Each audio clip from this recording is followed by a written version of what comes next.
Mummy जी, चाय ले लीजिए। अरे कलमुही, तेरे हाथों से तो चाय पीते हुए भी डर लगता है, कहीं इससे तेरा रंग मुझ पर ना चढ़ जाए। अगर इन्हें इतनी ही शर्म होती तो मेरे इतने हैंडसम भाई को इस तरह फंसाती नहीं। बानी और शिवम की लव मैरिज हुई है। बानी के ससुराल में उसकी ननद और सास हैं, जिन्हें अपने गोरे रंग पर बहुत गुरूर होता है, जिस वजह से वो बानी को सिर्फ उसके सांवले रंग की वजह से नापसंद करती है और हमेशा उसे ताने सुनाती रहती हैं। बानी उनकी सभी जली कटी बातें सुनकर चुपचाप वहां से चली जाती है। तुम माँ और छोटी को कुछ बोलती क्यों नहीं?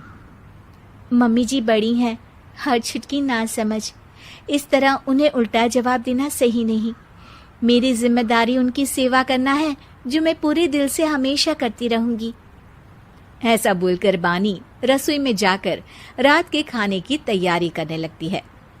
रात को खाना खाते हुए बानी की सास उसे कहती है, कल मैंने अपनी फ्रेंड्स के साथ किटी पार्टी रखी है, समय से सारा खाना बना देना और अपना मनहूस चेहरा लेकर ज्यादा उनके सामने मत आना, समझी? माँ, बानी आप दोनों की कितनी परवाह करती है, फिर भी आप उससे इतना बुरा व्यवहार क्यों करती हैं? अरे एक तो लव मैरिज करके इस कलमुही को हमारे सर पर लाकर बिठा दिया और अब हम इसे कुछ बोल भी नहीं सकते क्या? भैया तो इनकी तरफदारी करेंगे ही, आखिर इन्होंने पूरी तरह उन्हें अपने वश में जो किया है। जिसे जो करना है करे, बस कल मेरा सारा काम समय पर हो जाना चाहिए। इस पर सब खाना खाकर सोने चले जाते हैं और अगले दिन बानी जल्दी उठकर सास की किटी पार्टी के लिए तैयारियां शुरू कर देती है, जिस पर पार्टी शुरू होने के बाद सास की सहेलियां कहती हैं, अरे वाह री, तेरी बहू ने तो बड़े स्वादिष्ट समोसे बनाए हैं। हाँ भाई, रंग कैसा भी हो, खाना बनाने में बिल्कुल अन्नपूर्णा है। अरे इसकी भी क्या बात करनी, मेरी बेटी से मिलो, इसकी सुंदरता के आगे तो उर्वशी रंभा भी फेल है। उर्वशी रंभा को तो फेल कर देगी, पर क्या अन्नपूर्णा बन पाएगी? अरे इसे काम करने की क्या जरूरत, उसके लिए बानी है तो, और मैं तो इसकी शादी भी किसी नौकर चाकर वाले घर में ही करूंगी। बानी वापस रसोई में चली जाती है और किटी पार्टी चलती रहती है। उसी रात को बानी की सास गुस्से में चिल्लाते हुए अपने कमरे से बाहर निकल कर आती है। हाय रे, चोरी हो गई, मेरे पैसे, पक्का पक्का इस कलमुही की वजह से हुआ है ये सब।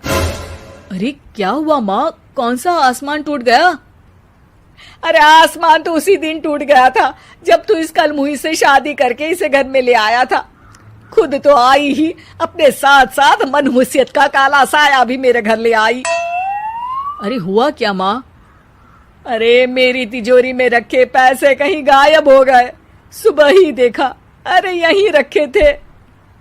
क्या आप मुझ पर चोरी का इल्जाम लगा रही हैं? अरे काली बिल्ली पर भी क्या कोई मनहूसियत का इल्जाम लगाता है? ऐसा बोलकर बानी की सास वहां से चली जाती है, जिसके बाद शिवम और बानी बात करने लगते हैं। देखो, मम्मी की बात का बुरा मत मानना, वो बस परेशान है ना, इसलिए कुछ भी बोल गई। वो परेशान नहीं, मुझसे नफरत की वजह से ऐसा बोलकर गई हैं। उन्हें मैं हमेशा एक आंख नहीं सुहाती। देखो बानी, अगर तुम चाहो तो हम दूसरा घर लेकर वहां शिफ्ट कर सकते हैं। आखिर तुमसे प्यार करके तुम्हें अपनी जिम्मेदारी पर इस घर में लेकर आया हूं, इस तरह टॉर्चर नहीं होने दे सकता। अगर आप साथ हैं तो मुझे किसी चीज की टेंशन नहीं, और आखिर वो हमारी बुजुर्ग हैं, हम उन्हें और छुटकी को इस तरह अकेले छोड़कर कैसे जा सकते हैं? इसके बाद बानी भी अपने कमरे में चली जाती है और अब हर रोज उसकी सास की तिजोरी से पैसे गायब होने लगते हैं। इसी तरह कुछ समय बीत जाता है और वो हर बार हर चीज का इल्जाम बानी पर लगाती है, पर बानी कभी कुछ भी नहीं बोलती।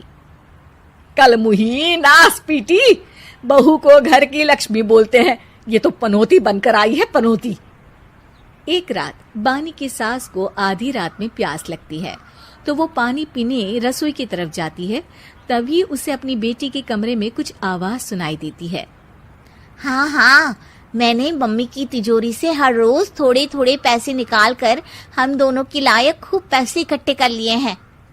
और मम्मी आज तक उस सब के लिए भाभी को ही जिम्मेदार समझती है। तुम बस जल्दी से आकर मुझे यहाँ से ले जाओ और हम कहीं दूर जाकर शादी कर लेंगे। मम्मी को कुछ पता नहीं चलेगा, सब मुसीबत खत्म।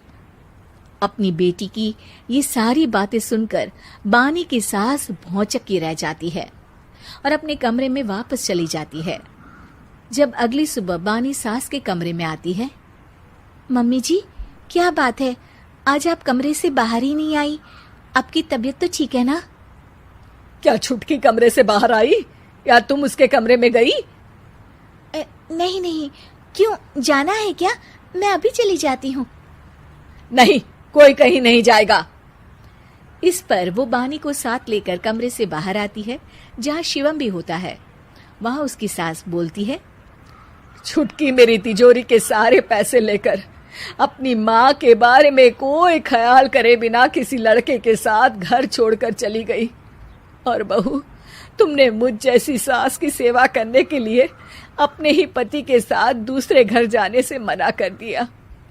मैंने हमेशा तुम्हारा रंग देखा अच्छा ही नहीं, जो मेरी सबसे बड़ी गलती है।